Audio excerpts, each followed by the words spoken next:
Good afternoon, ladies and gentlemen. My colleagues have described the seismic hydroacoustic and infrasound detections associated with the earthquake and tsunami which triggered the Fukushima event. I now would like to briefly discuss the performance of the radionuclide network in the international monitoring system during the Fukushima event. This slide shows the operational status of the radionuclide particulate network in March to April 2011. Although the network is still incomplete, there is good global coverage, with 60 particulate stations indicated here by green circles contributing data to the IDC. 3 stations, which are indicated in yellow circles, were not operational at the time, either due to equipment failure or, in one case, damage to the infrastructure. In addition to global coverage of the network, the other key characteristics of the radionuclide network, or for that matter, the international monitoring system as a whole, include high detection sensitivity. The equipment at these stations are selected so that they are state-of-the-art and can detect low signals or low levels of radioactivity. To be certified, a station must meet the technical requirements on detection sensitivity, data quality, and data availability. Data quality assurance. In terms of data quality assurance, we ensure that the system is properly calibrated and we validate the calibration. The data are also processed and reviewed to ensure their accuracy and precision. A network QA/QC program is implemented wherein samples from each certified station are reanalyzed on a regular basis by a radionuclide laboratory, and the results are compared. In terms of data availability, the target is for each certified station to produce useful data, which means that the station can be categorized by IDC at least 95% of the time. As you have also heard before, the way of communicating the data is secure and centralized. Data from stations are communicated directly and securely to one centralized facility, the IDC, where these are processed and reviewed before being released to the state signatories. And the state signatories have equal and transparent access to this data. The products are also standardized. The data released are standardized and in consistent format, making them relatively easy to use and interpret by the same means. All these characteristics provide for a highly reliable radionuclide monitoring network. Now, what is radionuclide monitoring?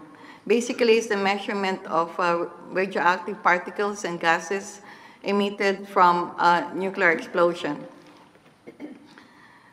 Among the technologies, the radionuclide monitoring technology, as you know, provides the confirmatory evidence that an explosion which was detected by the other technologies is nuclear in nature. However, the fission products and neutron activation products being monitored are similar to those released from a nuclear accident, such that the identification and quantification of nuclides provided by the network was also useful and relevant during the Fukushima event. In the design of the network, the main criterion was that it should have at least 90% detection probability within 14 days for an equivalent yield of 1 kiloton.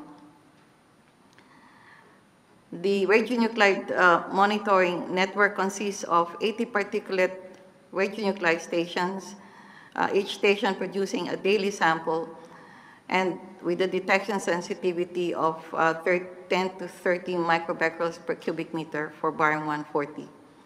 Of these 80 stations, 40 have noble gas measurement capability as of entry into force, and the network is supported by 16 radionuclide laboratories. There are 2 types of particulate stations: the manual station, which requires an operator to perform the daily operations, and the automatic station. Shown here is an example of the automatic station. This is the RASA automatic station in Takasaki. And here you have the sampling inlet, and this is the compartment which has the filters where the particles are collected, and here you have the detector. Takasaki, which is about 200 kilometers southwest of Fukushima, was one of the first stations to detect nuclides from Fukushima.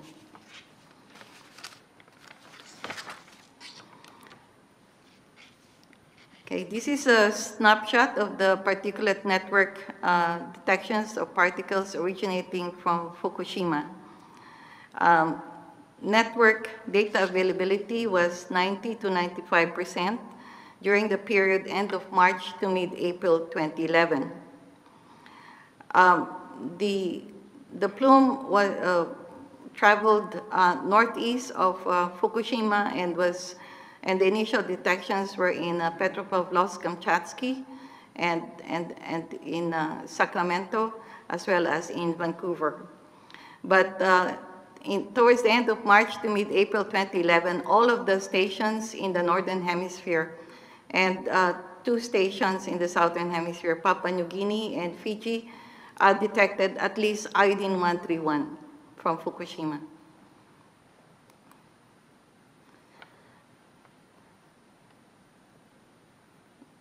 This shows you a snapshot, this time not of the particulate network, but of the noble gas network detections of radioactive xenon originating from Fukushima. At the time, during the period of end of March to mid-April, the network data availability was 85 to 90%. There were 28 noble gas systems installed at the time and 1 national facility which was contributed by Canada.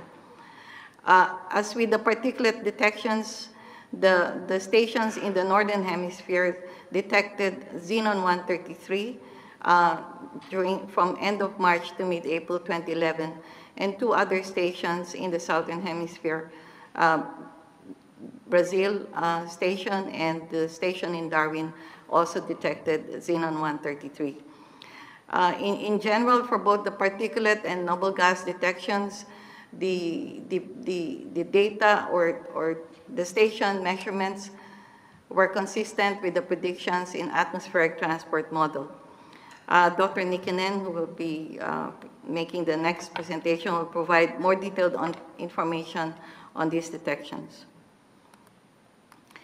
In summary, based on the experience with Fukushima, we can observe that the IMS radionuclide network, even though incomplete, performed according to design and with high reliability. As we have heard this morning, data was found useful by state signatories and international organizations in advising the public on radiation protection implications of the accident and for members of the public. However, we also learned some lessons from the Fukushima experience in terms of needed improvements in hardware, software, and procedures, and these were identified. So what does the future hold in terms of the radionuclide monitoring technology?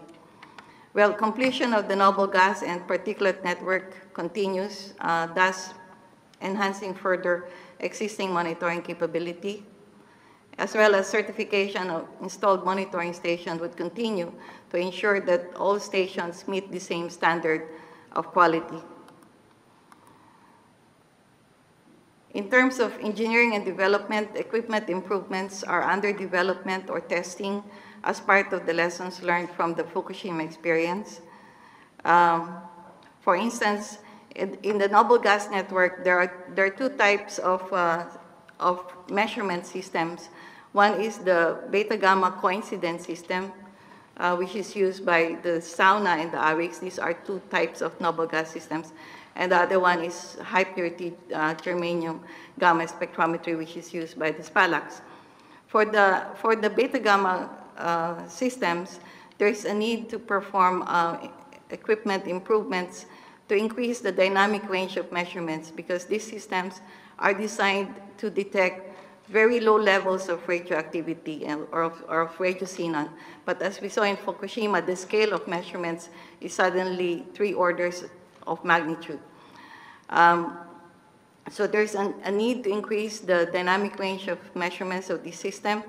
Corollary to that, or associated with that, there is, of course, increased dead time when the system is not able to resolve the peaks in a measurement. So we need to improve dead time corrections and reduce or eliminate the memory effect of the detector. By memory effect, we mean the residual activity in the detector after a measurement.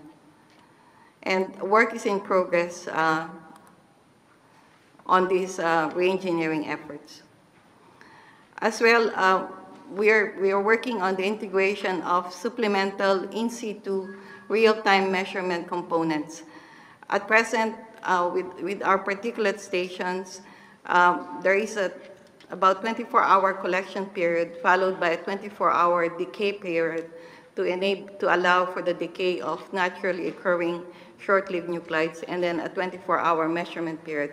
So by the time we get the complete data, it would take about 72 hours. The advantage of this, of course, is that we have very good detection sensitivity for very low levels of activity. But the downside is that it would take some time before we get the complete data. The suggestion is to put in situ real-time measuring devices like a low-resolution spectrometer, for instance, using lanthanum bromide detector, which will provide faster information on any anomalous increase in environmental radioactivity. As well, faster information would help us determine if additional safety, radiation safety precautions for the operator would be needed. Thank you very much.